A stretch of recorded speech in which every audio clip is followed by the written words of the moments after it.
Hello students, I myself Gurmeet Singh, Assistant Professor in the EBSIT College of Engineering Ghaziabad.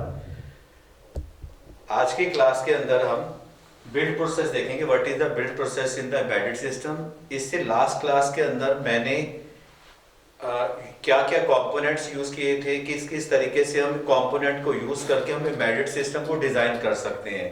इसके साथ साथ हमने एक ब्लॉक डायग्राम भी देखा था कि उसके अंदर उस ब्लॉक डायग्राम के अंदर input devices, output devices, memory, power, इन सब चीजों को कनेक्ट करके हमने एक एक एम्बेडेड सिस्टम को डिजाइन कर लिया था। लास्ट क्लास के अंदर मैंने एक एग्जांपल लिया था ब्लड प्रेशर मॉनिटरिंग मशीन का। आज की क्लास के अंदर हमें एक सिस्टम डिजाइन करना है।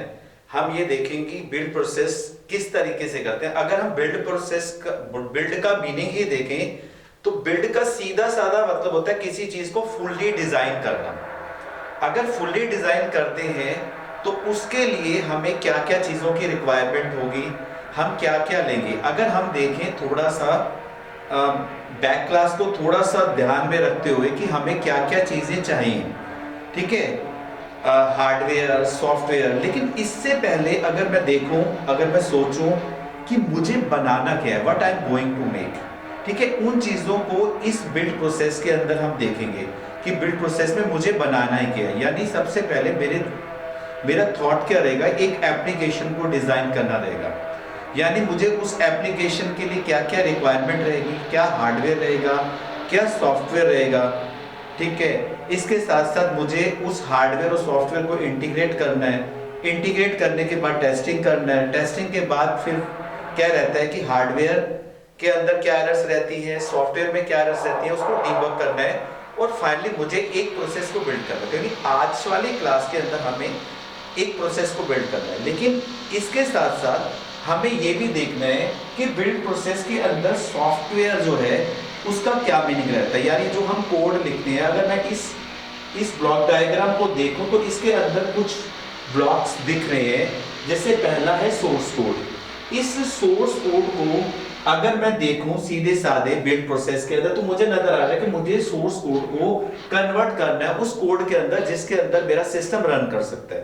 यानी इसके अकॉर्डिंग मुझे लगता है कि मुझे सिर्फ इस पे काम करना है। लेकिन इसके बाद जो एडिशनल स्लाइड्स आएंगी उसके अंदर हम क्या देखेंगे कि हम बिल्ड के अंदर हमारा थॉट कुछ हो रहा है, हमारी एप्लीकेशन के बारे में हमें सोचना है, क्या बनाना है और उसके बारे में सारी चीजें। अगर इस ब्लॉक को अगर अच्छे तरीके से देखें तो जो पहला ब्लॉक है कंपाइलर, वो क्या कर रहा है, इस सोर्स कोड को कन्वर्ट कर रहा है ऑब्जेक्ट फाइल्स के अंदर, multiple object files like header. इसके बाद यहाँ पर जो कंपाइलर के से जो कन्वर्ट होगी मल्टीपल ऑब्जेक्ट फाइल्स, उसको हम क्या करेंगे, लिंकर के थ्रू कनेक्ट करेंगे। और लिंकर क्या कनेक्ट करेगा, उन मल्टीपल ऑब्जेक्ट फाइल्स को एक सिंगल ऑब्जेक्ट फाइल के अंदर कन्वर्ट कर देगा। यानी इसके बाद यहां पर जो आफ्टर लिंकर मुझे एक फाइल मिलने वाली है वो एक सिंगल ऑब्जेक्ट फाइल मिलने वाली है। तो रीलोकेटर क्या करेगा, उस सिंगल ऑब्जेक्ट फाइल को जो जो कि लिंकर की आउटपुट है उसे किस में कन्वर्ट करेगा, एग्जीक्यूटेबल कोड के अंदर करेगा। यानी यहां से सोर्स कोड किस में कन्वर्ट हो जाएगा, एग्जीक्यूटेबल कोड के अंदर। यहां तक सोर्स कोड का कन्वर्शन मल्टीपल ऑब्जेक्ट फाइल्स और मल्टीपल ऑब्जेक्ट फाइल से single object file by the linker and then after that single object file into the executable code. ये एक प्रोसेस है जो हमें बताता है कि किस तरीके से हमारा कोड जो है सोर्स कोड से कन्वर्ट होकर एग्जीक्यूटेबल कोड, जो हमारा फाइनल पार्ट है जिसके अंदर हम देखते हैं कि सिस्टम कैसे रन करेगा। ये एक सिंपल सा प्रोसेस लगता है, लेकिन मैंने जैसा कि पहले बोला बिल्ड प्रोसेस मतलब हमें कुछ स्टेप से इन्वॉल्व होना पड़ेगा। तो यहां पर जैसे देखते हैं कि रिक्वायरमेंट क्या है, मुझे क्या बनाना है। यहां पर मैं एक रिक्वायरमेंट को लूंगा, आप अपने अकॉर्डिंगली कोई भी रिक्वायरमेंट जो लगता है कि मार्केट में डिमांडिंग है, अभी तक नहीं आई, आप उसके बारे में एम्बेडेड सिस्टम डिजाइन कर सकते हैं। अगर रिक्वायरमेंट एनालिसिस है कि मार्केट में किस चीज की रिक्वायरमेंट है और मुझे वो एम्बेडेड सिस्टम डिजाइन करना है, तो बात रहती है सिस्टम को डिजाइन करना। तो सिस्टम डिजाइन करने पर दो एस्पेक्ट्स आते हैं, एक हार्डवेयर का डेवलपमेंट करना, एक सॉफ्टवेयर का डेवलपमेंट करना। जैसे कि लास्ट प्रीवियस लेक्चर के अंदर हमने देखा था, embedded system is the combination of hardware, software and some mechanical parts to work. तो यहाँ पर हार्डवेयर डेवलपमेंट करना, सॉफ्टवेयर डेवलपमेंट करना, और उस हार्डवेयर और सॉफ्टवेयर को इंटीग्रेट करना, जोड़ने के बाद क्या चेक करना, टेस्टिंग करना, और टेस्टिंग के बाद ऑब्वियस है कोई भी सिस्टम पहली बार में डिजाइन नहीं होगा, उसके अंदर कुछ ना कुछ एरर्स रहेंगी। जैसा कि हम जानते हैं कि अगर हमारे पास सॉफ्टवेयर से रिलेटेड कुछ एरर्स रहती है तो हम इन सर्किट इमुलेटर यूज करते हैं। इन सर्किट इमुलेटर की हेल्प से हम किसी भी सॉफ्टवेयर के अंदर, उसके कोड के अंदर जो एरर्स रहती हैं उसको हम क्या कर सकते हैं, डीबग कर सकते हैं। और अगर दूसरा पार्ट है हार्डवेयर, अगर सपोज सॉफ्टवेयर हमारा रेडी हो जाता है तो नेक्स्ट पार्ट हमें क्या करना है, हार्डवेयर को रेडी करना है। लेकिन हार्डवेयर के अंदर भी अगर हमने हार्डवेयर खुद से डिजाइन किया है तो हार्डवेयर में भी कुछ ना कुछ एरर्स रहती हैं। कुछ एरर्स क्या रहती है कि अगर हमने हार्डवेयर पीसीबी सर्किट पे माउंट किया है तो पहला क्या रहेगा कि ड्राई सोल्डरिंग है, यानी जो सोल्डरिंग करी है वो प्रॉपरली कनेक्टेड नहीं है, पीसीबी के ऊपर वो करंट फ्लो नहीं करवा पा रही है, हमें उसको चेक करना है। इसके साथ साथ हमारे पास सीआरओ, मल्टीमीटर, बहुत सारी डिवाइसेस होती हैं जिसकी हेल्प से हम क्या कर सकते हैं, हार्डवेयर को भी डीबग कर सकते हैं। और लास्टली हमारे पास क्या है, डिप्लॉयमेंट एंड मेंटेनेंस, यानी उस सिस्टम को हम मार्केट के अंदर सेल आउट कर सकते हैं और उसके मेंटेनेंस के लिए काम करेंगे। अब यहाँ पर मैंने एक छोटा सा एग्जांपल लिया है कि मुझे एक डिजिटल थर्मामीटर बनाना है। जैसे कि हम जानते हैं कि डिजिटल थर्मामीटर बनाने के लिए एक हार्डवेयर यानी एक माइक्रो कंट्रोलर की रिक्वायरमेंट रहती है। माइक्रो कंट्रोलर जो कि एक मेन हार्डवेयर है, ठीक है। इसके साथ साथ हमें अगर हमारा रिक्वायरमेंट है तो पहला थॉट क्या रहेगा कि उसका रेंज क्या रहेगा, क्या मुझे डोमेस्टिक थर्मामीटर बनाना है, क्या मुझे इंडस्ट्रियल थर्मामीटर बनाना है, क्या वो मार्केट में डिमांडिंग है। तो यहां पर आज की इसके अंदर मुझे क्या बनाना है, मुझे एक डिजिटल थर्मामीटर एम्बेडेड सिस्टम बनाना है और उसके लिए मुझे क्या देखना पड़ेगा कि उसकी रेंज क्या है। डोमेस्टिक रेंज कम रहती है, इंडस्ट्रियल रेंज ज्यादा रहती है। इसका नेक्स्ट पार्ट सिस्टम डिजाइन। आप सिस्टम डिजाइन के अगर बात करते हैं तो यहाँ पर मैंने कुछ पार्ट्स लिखे हैं। आर्डिनो बोर्ड आज के टाइम के अंदर स्टूडेंट्स के लिए एक ऐसा बोर्ड है जिसके हेल्प से, जो माइक्रो कंट्रोलर, जिससे कोई भी एप्लीकेशन रन कर सकते हैं, लेकिन अगर बात करते हैं माइक्रो कंट्रोलर की, तो अगर डिजिटल थर्मामीटर है तो उसमें सेंसर का होना बहुत इंपॉर्टेंट है। वही एक फिजिकल टेम्परेचर, जो एक फिजिकल फॉर्म है, जैसा कि हम जानते हैं sound signal, temperature signal, pressure signal, ये सारे फिजिकल फॉर्म्स हैं। इसको हमें कन्वर्ट करके इलेक्ट्रिकल फॉर्म में लेके आना पड़ेगा, जो कि मैंने इसमें टेम्परेचर सेंसर LM35 यूज किया है। अब इसके बाद क्या रहता है कि जो भी हमारे पास डेटा आएगा इन दी आउटपुट फॉर्म, उसमें एक छोटा सा डिस्प्ले भी रहेगा। यानी आपको लगता है कि एक आर्डिनो बोर्ड, एक सेंसर और एक स्क्रीन हमारे लिए एक हार्डवेयर में होना चाहिए। ये हमारा हार्डवेयर रहेगा। इसके बाद अगर हार्डवेयर है तो इसका बाद नेक्स्ट पार्ट क्या रहेगा, हमारे पास सॉफ्टवेयर रहेगा। क्या रहेगा इसके बाद, हमारे पास एक कोड लिखना। इसके बाद एक कोड लिखना, सॉफ्टवेयर कितनी रेंज के लिए है, सॉफ्टवेयर डेवलपमेंट करना। इसके अंदर कुछ पॉइंट्स और भी हैं, जैसे हमारे पास माइक्रो कंट्रोलर आर्डिनो बोर्ड है तो पीसीबी डिजाइन करना और सारे के सारे उन कंपोनेंट्स को आपस में अटैच करना, उन सारे के सारे कंपोनेंट्स को, सेंसर को, माइक्रो कंट्रोलर को और एलसीडी को। लेकिन एक पावर रिक्वायरमेंट और भी रहती है जिससे हमारा सिस्टम क्या करता है, रन करता है। तो ये सारी चीजों को आपस में कनेक्ट करते हैं और इसके बाद हम नेक्स्ट पार्ट के लिए सॉफ्टवेयर के लिए जाते हैं। यहां पर मेरे पास जो मैंने सॉफ्टवेयर लैंग्वेजेस हैं वो आप अपने अकॉर्डिंगली, जो जिसमें भी आप एक्सपर्टीज हैं उसके अंदर आप, जैसे मैंने C++, पाइथन, एम्बेडेड, हमने कुछ लैंग्वेजेस लिखी हैं जिसके अंदर आप अपना कोड लिख सकते हैं। और कोड लिखने के बाद आप उसे क्या कर सकते हैं, उस हार्डवेयर जो आपने डिजाइन किया है जैसे कि मैंने बताया micro controller based, LCD based, उसके अंदर हम उसे रन करेंगे और चेक करेंगे क्या क्या वो डिजिटल थर्मामीटर जो मेरी रेंज थी जिसके लिए मैंने कोड लिखा था, क्या उसके लिए वर्क कर रहा है, क्या उसके अंदर कुछ है, क्या कुछ डिफरेंट टेम्परेचर आ रहा है या कुछ डिफरेंस आ रहा है, क्या वो वर्किंग है, जिसे हम बोलते हैं टेस्टिंग करना, जिसे हम क्या बोलते हैं, टेस्टिंग करना। लास्टली इसके अंदर अगर हम कंक्लूड देखते हैं तो यहां पर जो डिजिटल थर्मामीटर जो हमने डिजाइन किया है उसको हमने इंटीग्रेट किया सॉफ्टवेयर के साथ, हार्डवेयर प्लस सॉफ्टवेयर इंटीग्रेट किया। इंटीग्रेट करने के बाद उसमें एरर्स देखी, एरर्स देखने के बाद हमने उसे एरर्स देखा, डीबग किया, और डीबग करने के बाद अल्टीमेटली जब तक हमारी रेंज प्रॉपरली नहीं आती तो हम उस पर वर्क करते रहते हैं। डीबग करने के बाद उसे मार्केट में हम सेल कर सकते हैं, यानी वो जो एम्बेडेड सिस्टम है वो 100% श्योर है कि वो मार्केट में उस पर्पस के लिए काम कर पाएगा। इसके बाद जो हमारी रिक्वायरमेंट रहती है, अगर हम किसी भी एम्बेडेड सिस्टम को चूज करते हैं तो हमारा एक मेन क्राइटेरिया रहता है कि हम किस तरीके का micro controller, micro processor choose करें। सिलेक्शन ऑफ प्रोसेसर हमारा नेक्स्ट टॉपिक है इसके अंदर, कि हम किस बेसिस पर चूज करते हैं कि हमारा प्रोसेसर कैसा होना चाहिए। जैसे प्रोसेसर की बात करें, जर्नल है, इसमें प्रोसेसर में दो चीजें निकलेंगी, एक माइक्रो कंट्रोलर आएगा और एक माइक्रो प्रोसेसर आएगा। अगर माइक्रो प्रोसेसर की बात करें तो उसका मतलब है कि multiple application can work at one time. और अगर माइक्रो कंट्रोलर की बात करें तो जो स्मॉल एप्लीकेशंस हैं उसके लिए सिलेक्शन हमारा क्या रहेगा, माइक्रो कंट्रोलर बेस्ड रहेगा।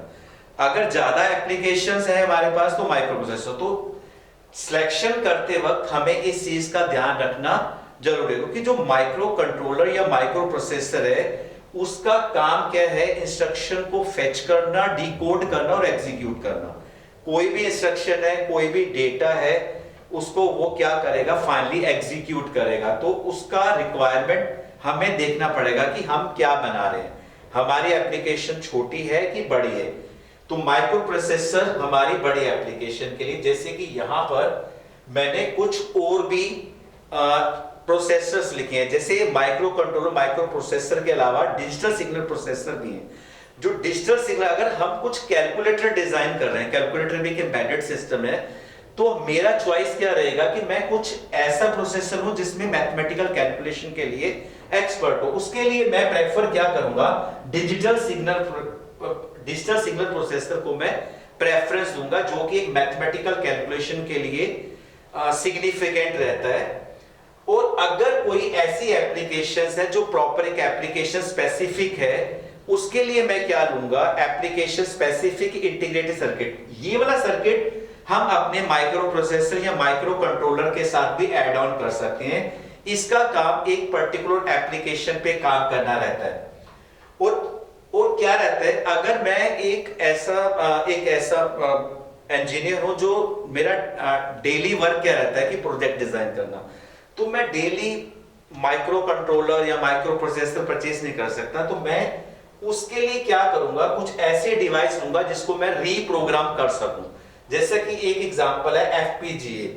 एफपीजीए के अंदर मैं रीप्रोग्रामिंग कर सकता हूं, बार बार कोड लिख सकता हूं, इरेज कर सकता हूं और मार्केट के अंदर नए नए प्रोजेक्ट्स में डिजाइन कर सकता हूं। तो ये जो एफपीजीए बेस है, ये स्पेसिफिक टास्क, और आप इसे रीप्रोग्रामिंग भी कर सकते हैं इसके अंदर। ये पहला क्राइटेरिया है जो हमें बताता है कि हमारा माइक्रो प्रोसेसर कैसा होना चाहिए, उसके अंदर किस बेस पर हम माइक्रो प्रोसेसर को चूज करेंगे। लेकिन एक यही रिक्वायरमेंट नहीं रहती, रिक्वायरमेंट और भी रहती है। अगर मैं अगली स्लाइड्स पे जाऊं तो मुझे पता होना चाहिए कि स्पीड और परफॉर्मेंस का भी एक स्पेशल रोल रहता है। स्पीड कितनी रहेगी, क्या स्पीड गीगाहर्ट्ज में रहेगी, क्या मेगाहर्ट्ज में रहेगी, क्योंकि स्पीड आज के टाइम के अंदर हम कोई भी टास्क, अगर एम्बेडेड सिस्टम, तो हम चाहते हैं कि हमें इमीडिएट रिजल्ट आ जाए, हम वेट करना नहीं चाहते। उसका मतलब स्पीड का और परफॉर्मेंस का होना भी एक सिग्निफिकेंट पॉइंट रहता है।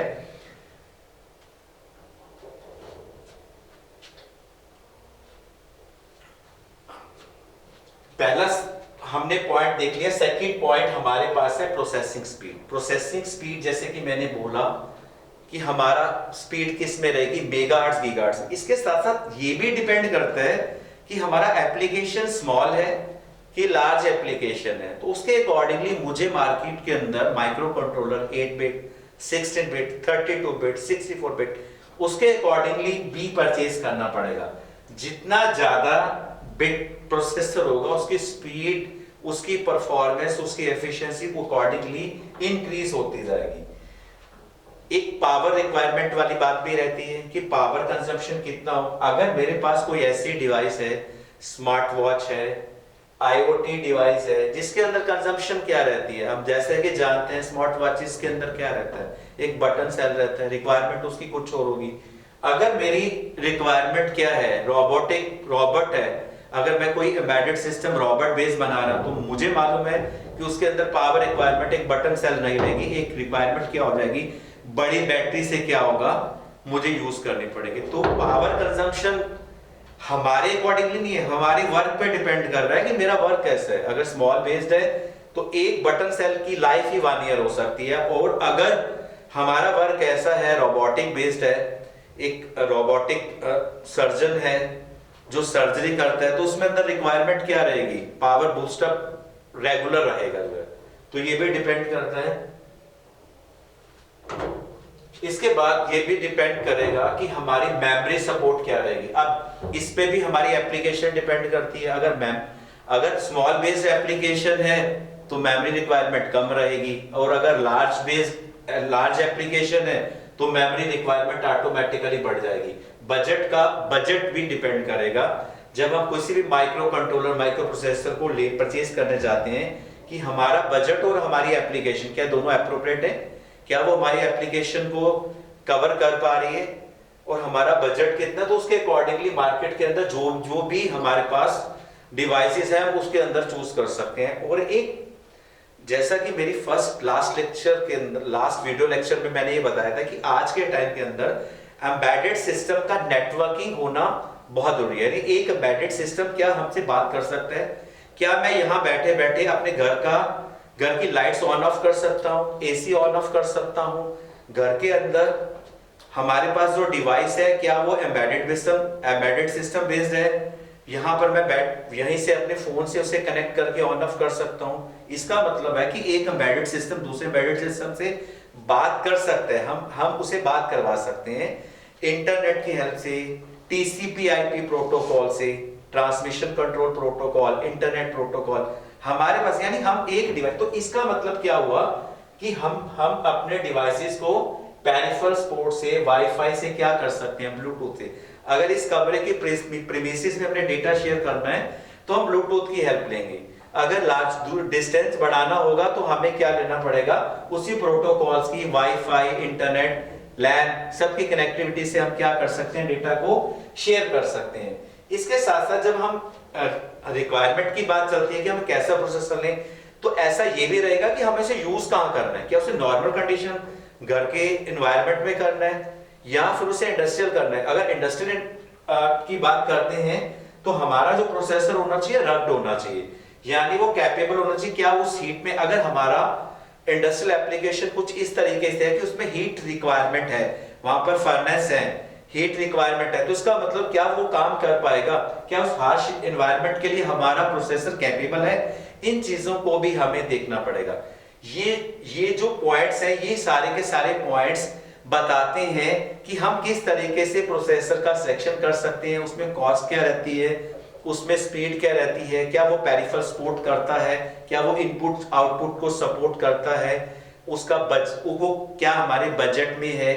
तो इन सारे पॉइंट्स को देखते हुए हम कोई भी प्रोसेसर किसी भी एप्लीकेशन के लिए देख सकते हैं।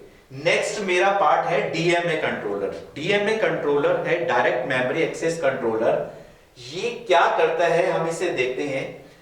डायरेक्ट मेमोरी एक्सेस के लिए अगर मैं थोड़ा सा आपको बैकग्राउंड में लेके चलता हूं, हमारे पास एक सीपीयू रहता है, एक तरफ मेमोरी रहती है और एक तरफ हमारी आईओ डिवाइसेस रहती हैं। अगर मैं आपसे क्वेश्चन पूछूं क्या आईओ डिवाइसेस क्या मेमोरी से डायरेक्ट डेटा शेयर कर सकती हैं? तो आपका आंसर होगा नो। हमें हेल्प क्या लेनी पड़ेगी? हमारा चैनल क्या रहेगा? कोई भी आईओ डिवाइस को अगर मेमोरी से कुछ कनेक्ट करना, मेमोरी से कनेक्ट करना मतलब मेमोरी से कुछ फेच करना। फेच करना बोले तो इनडायरेक्टली रीड करना, या दूसरे शब्दों में बोलूं कुछ स्टोर करना, या मेमोरी में कुछ राइट करना। तो ये सब काम के लिए मुझे चैनल किसको लेना पड़ता है? अपना सीपीयू को में लेना पड़ता है। मैंने सीपीयू के थ्रू ही मैं मेमोरी को एक्सेस कर सकता हूं। आईओ डिवाइस मेमोरी को एक्सेस करते हैं। अगर मैं बोलूं हमारे पास उसकी जगह पर डीएमए कंट्रोलर है, क्या मैं ये काम कर पाऊंगा? Yes, we can do.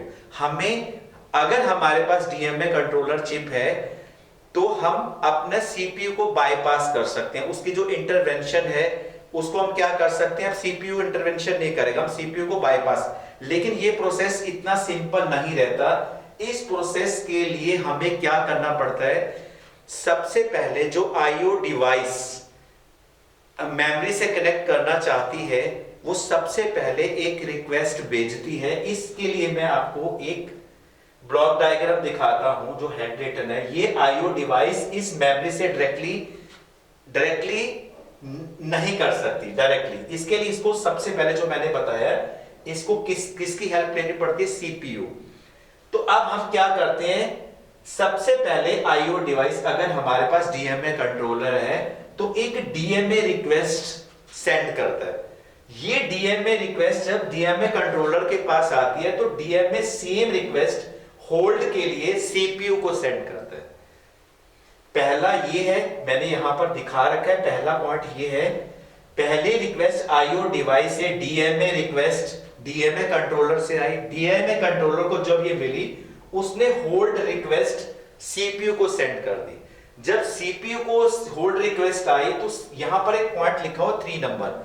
तो सीपीयू क्या करता है? सिस्टम बस को ट्राई स्टेट में लेता है। ये जो ट्राई स्टेट है यहां नहीं लिखा होगा। ट्राई स्टेट का मतलब होता है कि सीपीयू अपना जो सिस्टम बस है उस पर कंट्रोल छोड़ देता है। वो इसलिए छोड़ देता है ताकि मेमोरी और आईओ डिवाइसेस उस सिस्टम बस को यूज कर सके। अगर हम और डीपली जाएं तो सिस्टम बस का मीनिंग क्या रहता है कंप्यूटर के अंदर? Data bus, address bus, control bus. उन तीनों का कंट्रोल हमारा सीपीयू थर्ड पॉइंट पे क्या बोलता है? ट्राई स्टेट में चला जाता है। ट्राई स्टेट में ये बोल देता है कि मैंने सिस्टम बस को छोड़ दिया। ये बात दोबारा से होल्ड एक्नॉलेज के थ्रू सीपीयू किसको सेंड करता है? डीएमए कंट्रोलर को। और डीएमए कंट्रोलर इसी बात को किसको बताता है? डीएमए एक्नॉलेज के थ्रू आईओ डिवाइस। और आईओ डिवाइस को जैसे ही डीएमए एक्नॉलेज होता है तो उसी कंडीशन के अंदर ये आईओ डिवाइस मेमोरी से